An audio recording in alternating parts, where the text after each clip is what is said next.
So I figured I would just take a minute to show you guys what I've been experimenting with a variety of different plants with hydroponics.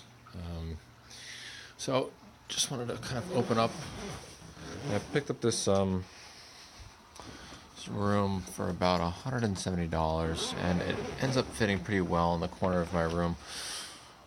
But this is my current setup. So you can see down here I have a cloning tray and a couple of little sprouts down there. I'm having a bit of an algae problem on the top of the rock wool, but if you can see, all of these are mason jars using the Kratky method. So they are just standard 3-inch size with a 3-inch knit cup on the inside and some rock wool to kind of support the sprout there. And as you can see, the basil at the very least is responding really well. So if we pull these up here, you can see the root growth. Very nice white root structure, very hairy roots. I have to refill this every, I don't know, about a week or so. I know typically some people don't like to refill with Kratky method very much, but I like to top it off just to keep the roots growing. So here you can actually see I did this. I used this tomato plant and a couple of clones from a cherry tomato plant, and I tried a couple of different things with it. So if you've seen any of my other videos, you saw some of the what this plant is particularly capable of. So I decided to grow one of them in soil in a 5-gallon bucket. And I've got a trellis netting set up at the top here, and I've got this supported by just a little crossbar, and I kind of wrapped the netting around it. And I anchored it down to the bottom here. So the other side of the trellis netting is in here, and I just kind of clipped it in there. So I used one of these shelf racks over here as sort of a low stress training, and I hung the net in front of it to kind of keep it all in line. So this has been growing for about 3 months, I want to say, about 90 days or so. And you can see there's plenty of flowers on it. Nice, pretty nice tight growth, and underneath here I actually have my first tomato. So it's producing tomatoes quite capably. So moving up here, you can actually see, and this is just a regular parsley plant in the corner here. But these are 2 separate tomato plants, and they are both clones of the same mother plant.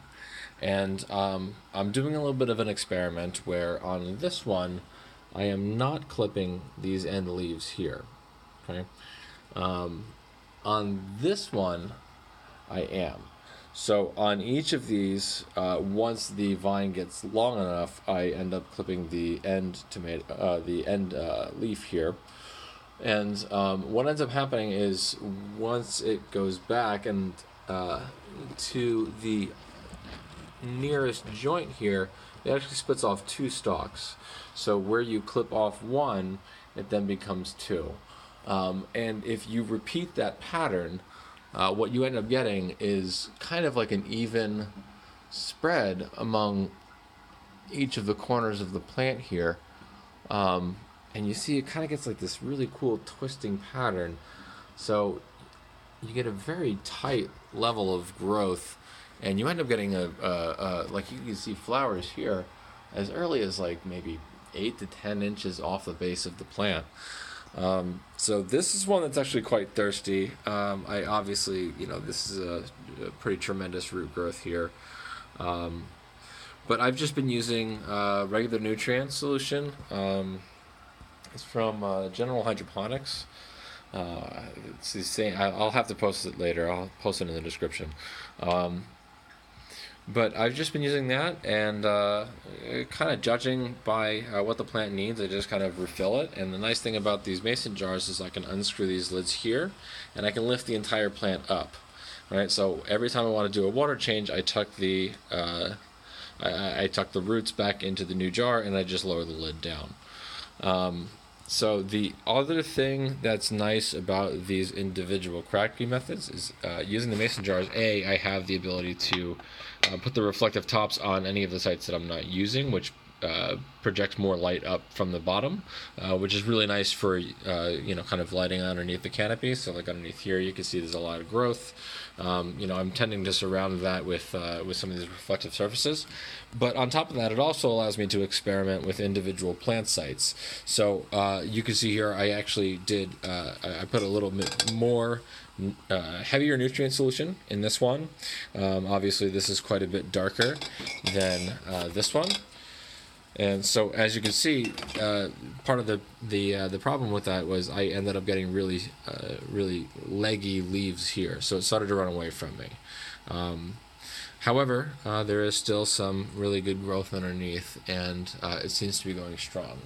Now, on the other tomato plant over here, you can still see I'm actually getting I'm getting flowers. I'll just pollinate these real quick here. I'm still getting flowers underneath at about 8 to 10 inches tall.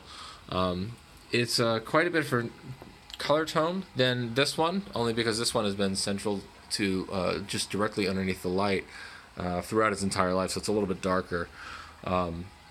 But this one, I did not clip the end leaves here, and still it ends up being the stalks end up being about the same length, but there's not as many sub branches that are coming out from underneath, right? Because this is a lot more dense. You see here, there's a lot more branches in the underbrush, and these are still about the same length, but they don't grow anything in the corners nearly as much as these ones do.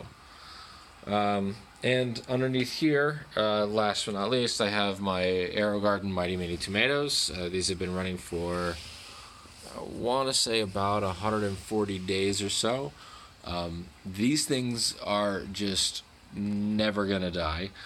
Props to AeroGarden for producing these things, because I've got plenty of tomatoes. I actually have to harvest this, but I've got plenty of ripe tomatoes right down here at the bottom. After a while, I actually had to disconnect. If you see in the back here, I actually had to disconnect the canopy light. So what ends up happening is I'm just lighting the undergrowth here, and then I'm letting the 100-watt spotlight here that's kind of hooked up to just a regular clamp light. I'm letting that produce most of the light for the entirety of the setup here. So these are actually growing out quite nicely. And, I'm not the biggest fan of the way that they taste, but the plant is doing very well. I did have a problem with aphids a while ago, but I ended up picking up this Miracle-Gro Nature's Care insecticidal soap. And it says it's fine for indoor plant use, and it kills aphids and pests and things like that. And that it's safe to use on the plants until the day of harvest. So I had no problem just kind of spraying it along, and I did a small test. It killed everything that it saw, and it didn't dry with any soapy residue on it or anything like that. So you can see the plant leaves here look very clean. I just sprayed this a little earlier ago. And I just kind of came in here and spot checked it, and I'll keep a monitor on it for the next couple of days. But yeah, that's my setup, and I've got a little agro LED underneath here. This is an old T5 setup because I am a bit of a fish tank nerd. I had this rig laying around that had a timer built into it. So this is running an 18-hour light cycle, the same as the spotlight up there. But this is a rack that allows me to get a lot closer to the plants down here, and I have a bit of a cloner. So yeah, that's the setup, and hope you enjoy. Thanks.